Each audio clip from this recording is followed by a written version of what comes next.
जेन्ना 11 same alignment जो alignment तुम्ही आयज आमकां आरटीआय मागल्या बरोबर दिला आपालिपा खेळटाले जेन्ना एक्विशनाक हे लोक गेले तेन्ना खंयच्यान रोड वयता आनी कितें हेजे अंदाजूच लोकांक नासलो। आमकां काळखान दवरून हे एक्विशन चालू केल्ले तेणी तेन्ना आमी आरटीआय घातली आनी जेन्ना आमकां हो प्लॅन दिलो पळय आयज जर तूं म्हणटा न्हय देवळां वचना जाल्यार हो प्लॅन आमकां खंयचो दिला तुमी तुका हेकाची खबर नासतली। 11 जेन्ना जे एज्युकेशन जाला पळय तितून बीजेपी सरकारूच हो अलायनमेंट कॅन्सल करपाक झगडटाले। गोविंद गावडे आज आमदार आसून गोविंद गावडेच्या कारकिर्दीन हे जावना। This is the issue of 1971।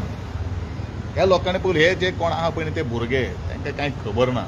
खोर्लेचो विशय कितें आसा तो तुमी कायदेशीर आमचे PWD मिनिस्टर जे आसा तांकां तुमी विचारपाक जाय न्ही पण डेफिनेटली एज अ सिटीजन आनी एज अ कॅबिनेट कलीग असल्या कारणान डेफिनेटली ह्या सगळ्या गोष्टीचेर चर्चा आमी केल्ली आसा। काल तो आनीक तो लोकांक भडकोवपाचो प्रयत्न करता देवूळ वता देवूळ बिळू काय वतना ही गोष्ट हांव सगळ्या गांवकारांक सांगपाक सोदतां पण विशय अजूनय प्रलंबीत आसा।